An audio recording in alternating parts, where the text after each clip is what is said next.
सूरह कौसर की क्या खास निस्बत है इसकी इस 10 दिनों में? बुजुर्गान दीन फरमाते हैं कि सूरह कौसर के 3 आयत हैं और हर आयत में 10-10 वो हुरूफ हैं, उन हुरूफों का काउंट किया गया है कि जिनकी तकरार, यानी कि एक होता है हुरूफ का बार बार आना, एक होता है हुरूफ का एक बार आना। जिस हुरूफ का एक बार आता है उस हुरूफ की अगर कैलकुलेशन की जाए तो हर आयत के अंदर 10-10 वो हुरूफ आए जो एक ही बार आए, जो तकरार है, जिनके लिए काउंट एक ही बार किया जाएगा।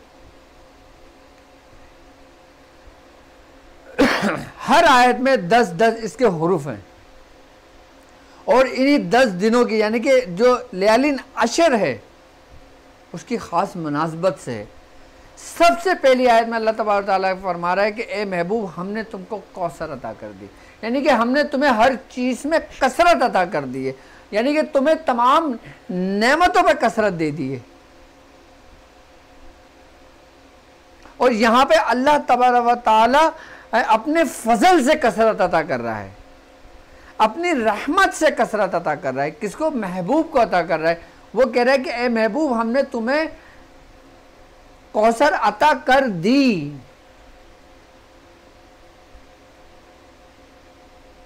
और अगर कोई शख्स इस नियत से सूरह कौसर पढ़ता है कि उसके रिज़्क़ कुशादगी हो, यानी कि वो कसरत चाहता है बरकत के साथ। अच्छा, ये भी दुआ करनी चाहिए कि अल्लाह तबारक ताला से कि बारी ताला अगर तू हमें कसरत दे तो उसमें बरकत दे, यानी कि अगर हमें नेमतें अता करता है तो उसमें हमें बरकत दे अपने फजल से। हमें जो कुछ भी अता कर बारी ताला, हमें अपने फजल और अपनी रहमत से कर, हमारे अमाल की वजह से ना कर, क्योंकि हमें हमारे अमाल के एवज़, हमारी मेहनत के एवज़ सिर्फ 1% मिलता है जो हमारे लिए इस दुनिया के लिए काफ़ी होता है, लेकिन वो 99% अल्लाह तबारक ताला अपने फजल से अता करता है जो मरने के बाद भी इंसान के कायम रहता है।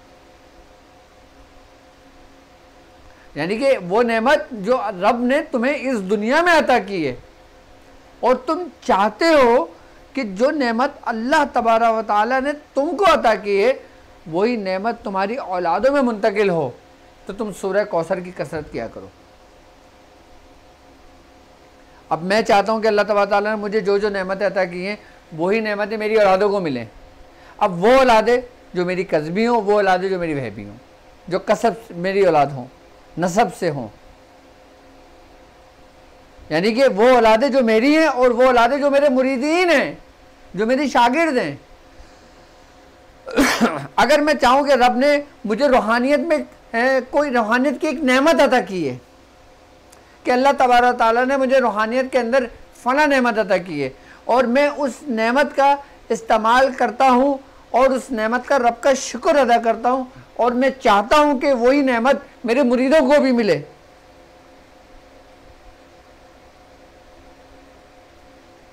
तो हमें सूरह कौसर के विर्द करना चाहिए, हमें सूरह कौसर की तकरार करनी चाहिए, क्योंकि इस वाहिद सूरह कौसर एक ऐसी सूरत है कि जो नेमतों को कायम रखती है।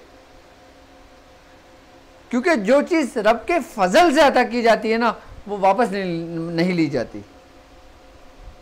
जो इंसान अपनी मेहनत से लेता है ना, वो एक वक्त में ज़ाया हो जाती है, और जो रब की अता से होता है, जो रब के फजल से होता है, जो रब के हुक्म से होता है, वो हमेशा कायम और दायम रहती है।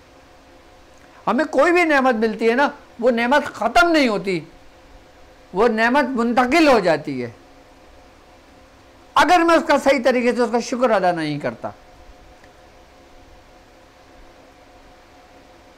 नेमत रब ने इस दुनिया में उतार दी है तो वो उठाई नहीं जाती, वो मुंतकिल की जाती है, एक से दूसरे, दूसरे से तीसरे। और अगर आप चाहते हो कि वो नेमत आपकी औलादों में मुंतकिल हो और ऐसी मुंतकिल हो कि आपकी नेमतों पर कोई असर ना हो उसका, तो सूरह कौसर पढ़ा करो। ये मैं नहीं कह रहा, ये मेरे बुजुर्ग फरमा रहे हैं।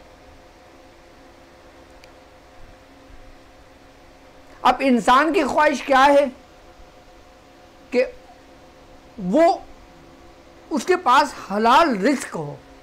इंसान की ख्वाहिश क्या है कि वो किसी का मोहताज ना हो, इंसान की ख्वाहिश क्या है कि उसके कारोबार में बरकत हो। अच्छा, रिस्क एक दुनियावी रिस्क होता है और एक रूहानियत का रिस्क होता है। दुनियावी रिस्क तो वो कुछ जो हमको अता किया गया, या वो कुछ जो हमने अपनी मेहनत से हासिल किया, या वो कुछ जो रब के फजल से अता हुआ। लेकिन रूहानियत का रिस्क एक ऐसा रिस्क है जो ये समझ लें कि जब तक आप खुद कोशिश नहीं करोगे ना, आपको नहीं मिलना। अगर आपके अंदर होगा भी ना तो आप उसका इस्तेमाल नहीं कर पाओगे। यानी कि एक चीज़ है मेरे अंदर लेकिन मुझे नहीं पता वो क्या है, लेकिन मुझे पता है।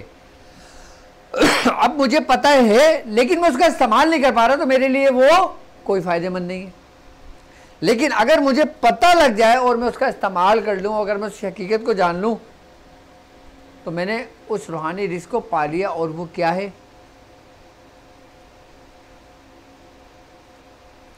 वो है अपने अंदर की रूहानियत, वो है बुज़ुर्गों का फैज़, वो है बुज़ुर्गों की इजाज़तें। और इजाज़त फैज़ जिसको एक दफ़ा मुंतकिल हो गया वो कभी लौटता नहीं है।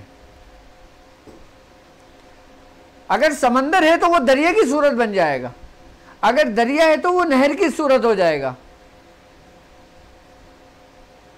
अगर वो एक नहर है तो वो एक मानिंद तालाब के हो जाएगा, लेकिन ख़त्म कभी नहीं होगा।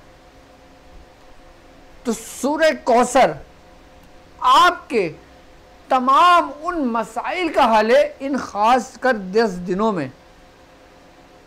कि जो लोग ये कहते हैं ना कि वो जादू है हम पर, जो हम पर तो नहीं हुआ था लेकिन हमारे बाप दादाओं पर हुआ था।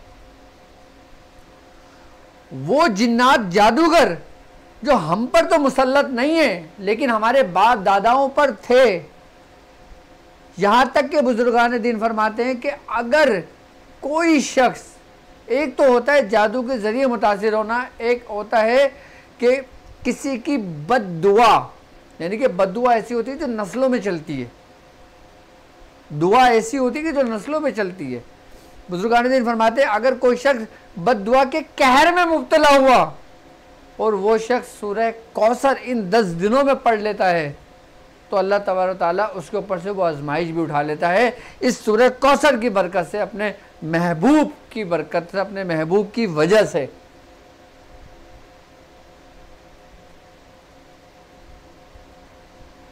ज़रूरी नहीं कि हम पर कोई जादू हो, यानी कि हमारे हाथों की कमाई हुई से भी, मेहनतों से हमारी जो मुश्किलात का सामना हमें करना पड़ता है, हमारी अपनी हरकतों की वजह से, हमारे अपने नागानी आफतों की वजह से हम पर जो मुसीबतें नाजिल होती हैं, उसका भी छुटकारा बुजुर्गान ने फरमाते हैं कि अगर तुम चाहो कि तुम उससे निकल जाओ, तुम्हारी औलादें उससे निकल जाएं, कि तुम सूरह कौसर का विर्द किया करो। और ख़ासकर इस 10 दिन के अंदर मखसूस तादाद को मुकम्मल कर लिया जाए। सूरह कौसर